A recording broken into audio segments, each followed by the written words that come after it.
Bien, buenos días, buenas tardes, buenas noches. Por acá Roger Rivas Calero, bachiller del quinto año de medicina en la UCLA. En este momento vengo a hablar con ustedes sobre un caso clínico que vamos a ir desarrollando de medicina interna. El caso clínico tiene como motivo de consulta epigastralgia, que lo podemos observar, y la enfermedad actual se trata de un paciente masculino de 20 años de edad, quien consulta por presentar dolor abdominal ubicado en epigastrio de moderada intensidad que calma con algunos alimentos, se intensifica cuando ingiere algunos cítricos y se irradia hacia epigastrio, concomitantes náuseas y llenura posterior a las comidas. Este paciente tiene como antecedentes, por ejemplo, hábitos alimentarios, que come con frecuencia comida chatarra desde hace 5 años y de forma irregular, es decir, no respeta ni los momentos de almuerzo y tampoco tiene un horario establecido. Consume refresco frecuentemente. Su ocupación es obrero en una fábrica de cemento y no come de manera regular, como ya les decía. El nivel de instrucción es primaria y el estado civil, casado con 2 hijos. Entre los hábitos tóxicos tiene hábitos etílicos los fines de semana hasta la embriaguez desde hace aproximadamente un año. Por otro lado, al examen funcional, el paciente presenta lumbalgia que se automedica con AINES y el examen físico se valora paciente afebril, hidratado, cardiopulmonar estable en el abdomen, presenta dolor de moderada intensidad a la palpación superficial y profunda, específicamente hacia epigastrio, ruidos hidroaéreos presentes, ligero timpanismo y resto dentro de la normalidad. Como diagnóstico sindromático tenemos que es un síndrome doloroso abdominal. Entonces, bien, ¿por qué es el síndrome doloroso abdominal? Porque ese fue el síntoma principal que él presentó y el abdomen agudo, entonces es descrito como un síndrome clínico con signos y síntomas referidos al abdomen, de los cuales entonces este dolor abdominal es el predominante y que requiere una conducta diagnóstica y terapéutica rápida. El dolor abdominal es un síntoma frecuente que puede aparecer en la mayoría de estos trastornos intraabdominales, sin embargo también puede ser la manifestación principal de afecciones extraabdominales. Tenemos acá entonces que sus causas, como vemos aquí en la diapositiva, sus causas pueden ser tanto extraabdominales como intraabdominales. Extraabdominales tenemos causas torácicas como la neumonía, el tromboembolismo pulmonar, el infarto agudo al miocardio, la pericarditis aguda, la insuficiencia cardíaca congestiva y la esofagitis. A nivel geniturinario tenemos una pielonefritis aguda, cólico renal, infarto renal, acceso perirrenal, torsión del testículo, prostatitis y cistitis.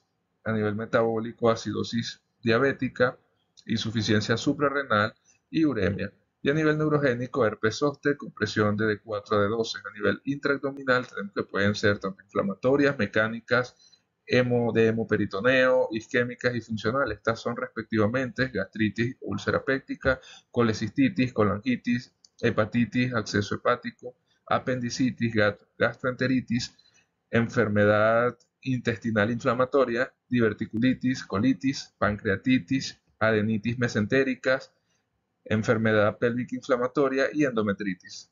A nivel mecánico, vemos que puede presentar el paciente un hilio mecánico, un hilio metabólico, hepatomegalia congestiva, neoplasias, y a nivel de un peritoneo, un aneurisma disecante de aorta, embarazo ectópico roto, rotura de vaso, a nivel isquémico, isquemias mesentéricas oclusivas y no oclusivas, hernias estranguladas y vasculitis. Y a nivel ya funcional, podríamos estar hablando de un síndrome de colon irritable o un dolor abdominal funcional. Sin embargo, de estas que tenemos acá, no todas presentan la sintomatología que presenta el paciente del caso. Por ello que, entonces, nuestra siguiente diapositiva, pues yo les coloco acá cuáles son esas patologías que a nivel extraintestinal e intraperitoneal usan con epigastralgia.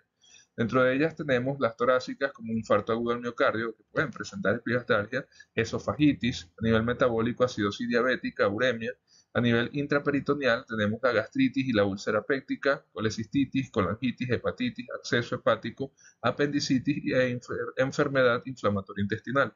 A nivel mecánico, la hepatomegalia congestiva y las neoplasias.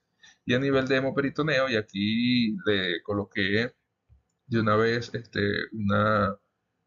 una raya a esta patología, que es la aneurisma disecante de aorta, porque eh, ella es más fulminante y las características o signos y síntomas clínicos que se presentan están bastante alejados de lo que presenta nuestro paciente. Sin embargo, pues se ha descrito pues el dolor a nivel de epigastrio. En estos casos, ¿verdad? Teniendo todos estos síntomas y signos clínicos, tenemos que tener en cuenta esta imagen que les realicé acá, donde les coloco en el medio la esofagitis, la úlcera péptica, la gastritis erosiva, neoplasias, enfermedad de Crohn, hernia hiatal y uremia. Estas que están acá son las que van más directamente relacionadas al síndrome doloroso intestinal junto con la epigastralgia que presenta nuestro paciente. Él no presenta una hemorragia digestiva superior, por lo tanto descartamos una hemorragia digestiva superior varicial, esofágica, gástrica o desgarro de Mallory Weiss o fístula aortoentérica, por lo cual entonces, ¿verdad? Tenemos que estas causas de síndrome doloroso abdominal que les había colocado allí, vamos a comenzar por una de ellas, que es la neoplasia.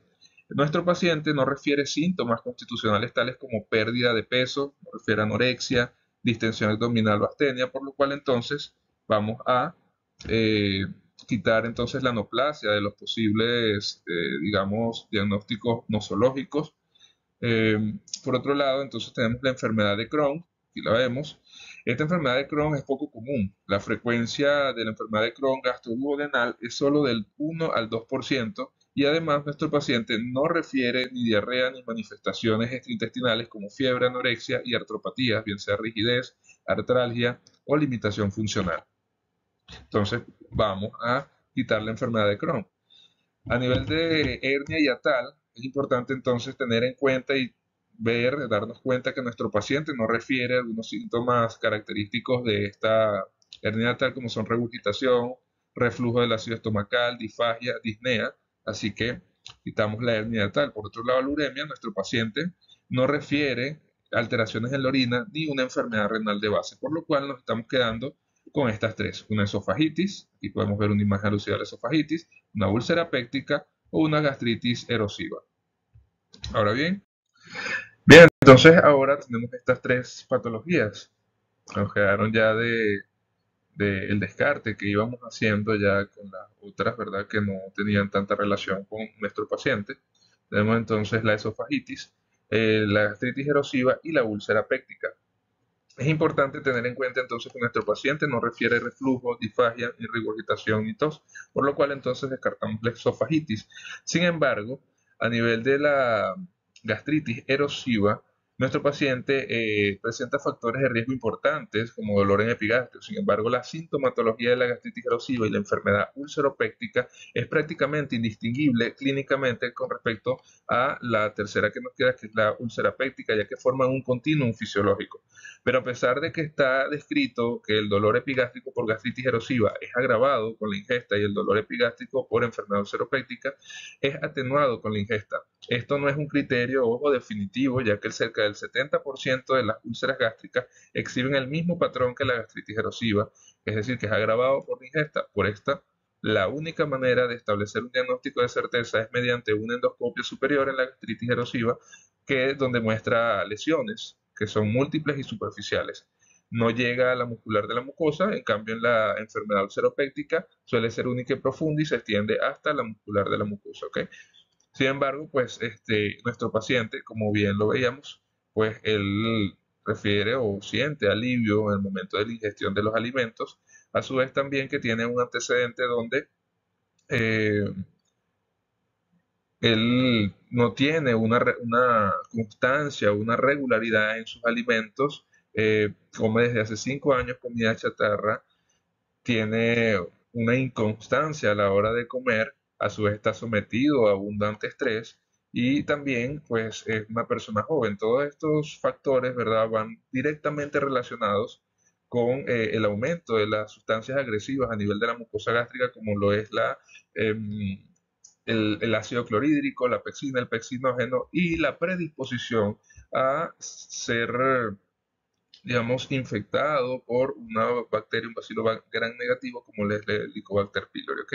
De esta forma, entonces, yo me voy a dirigir, ¿verdad?, más hacia la úlcera péptica y vamos, entonces, como lo vemos acá ya, a quitar la gastritis erosiva. Por contraparte, ¿verdad?, la enfermedad de úlcera péptica, nuestro paciente presenta todos los factores de riesgo importantes, o la gran mayoría, ¿verdad?, con dolor a la palpación epigastrio que calma con algunos alimentos, se intensifica cuando ingiere algunos cítricos, Eso es un detalle importante que tienen las úlceras pépticas y concomitantemente presentan náuseas y llenura posterior a la comida. Entonces nos dirigimos por este nosológico, por lo cual entonces tenemos acá que el diagnóstico nosológico es la enfermedad ulceropéptica, úlcera duodenal. ¿Por qué entonces en este momento, verdad, yo digo que es una úlcera duodenal? Es importante destacar que en una úlcera duodenal predominan los mecanismos agresores y en el 95% de los casos se debe a una infección por Helicobacter pylori y el 5% a los AINES. A pesar de que nuestro paciente presenta dolor lumbar, nuestro paciente no, y que consume AINES para aliviarlo, ¿verdad? Él tiene unos, digamos, antecedentes que lo predisponen mucho más a una úlcera de tipo duodenal, como es el hecho de comer comida chatarra, ¿verdad? En la calle, donde no sabemos, pues ahí pudo haber tenido este microorganismo desde hace 5 años, imagínense. Lo otro también es que no come a las horas, come de forma irregular, lo cual lleva, como les decía hace un momento, a una erosión constante por esos factores agresivos internos de la mucosa gástrica. En una úlcera gástrica hay falla de los mecanismos defensivos frente al ácido péptico y el 80% se debe a Helicobacter pylori y el 20% a los AINE. Entonces, como vemos acá, la Helicobacter pylori tiene una connotación muy importante acá. Ustedes dirán, bueno, pero ¿por qué tocamos este punto en la determinación de si es úlcera duodenal o úlcera gástrica? Porque a pesar de que estamos en el nosológico, es importante irnos dirigiendo ya hacia cuál es la posible, digamos, causa etiológica que nos puede orientar también en este diagnóstico nosológico, teniendo en cuenta todos los factores que hemos hablado. Por otro lado, acá entonces tenemos otros factores etiológicos o sí, factores etiológicos o etiologías que van a dirigir nuestro razonamiento clínico hacia lo que este paciente presenta. Tenemos acá entonces que está el Helicobacter pylori, tenemos causas etiológicas medicamentosas, hipersecreción ácida, infecciones, AINES, esteroides, quimioterapia y antiagregantes. Como les decía, pues este paciente consume AINES, ¿verdad? No vamos a hablar del consumo de esteroides, quimioterapia, antiagregantes, pero sí podemos tener en cuenta entonces que hay una causa, ¿verdad?, que va de la mano junto con el Helicobacter pylori, que es la causa de la hipersecreción ácida. En este caso, no por algún tipo de patología o síndrome eh, que él ya venga presentando desde antes, sino por el desorden que tiene a nivel alimentario, ¿ok? La razón por la cual el Helicobacter pylori causa úlcera duodenal aún se desconoce, aunque se sugiere entonces que la bacteria es más virulenta en la úlcera duodenal que en las úlceras gástricas. Teorías entonces refieren que la bacteria eleva la producción del ácido en el antro, esto incrementa el ácido duodenal que daña la mucosa y aumenta la liberación de gastrina basal y estimula y disminuye las células de secretoras de somatostatina que disminuyen a su vez la producción de bicarbonato en la mucosa duodenal. El libro de Farreras, uno de los libros junto con el Harrison, en el cual nos guiamos para este caso clínico, dice que es llamativo el hecho de que un microorganismo que coloniza la mucosa gástrica pueda originar una lesión ulcerosa en el duodeno. Para explicar esta aparente paradoja, se ha propuesto entonces una hipótesis basada en la metaplasia gástrica localizada en el duodeno, cuya presencia se ha considerado requisito necesario para la colonización duodenal del Helicobacter pylori, puesto que cuando el microorganismo está presente en el bulbo, siempre se ha localizado sobre islotes de metaplasia gástrica. Entonces, por ello es que nuestro diagnóstico etiológico es enfermedad ulceropéptica, úlcera duodenal de etiología bacteriana, Helicobacter pylori. Sin embargo, ¿verdad? Es importante tener en cuenta que como hay estudios, tanto microbiológicos como bacteriológicos, como también estudios que dirigen como la endoscopia, la rayos X, que son poco invasivos, ¿verdad? Y nos pueden orientar también a algunas otras patologías y descartes. Es importante tener en cuenta que el caso no nos refiere si se han realizado nuestros estudios, por lo cual, por la clínica, los factores predisponentes, eh, igualmente por todos los antecedentes que presenta el paciente, podemos decir entonces que él tiene este diagnóstico etiológico y que tiene un diagnóstico final de síndrome doloroso abdominal, enfermedad ulceropéptica, úlcera duodenal de probable etiología bacteriana por Helicobacter pylori en estudio. Muchísimas gracias.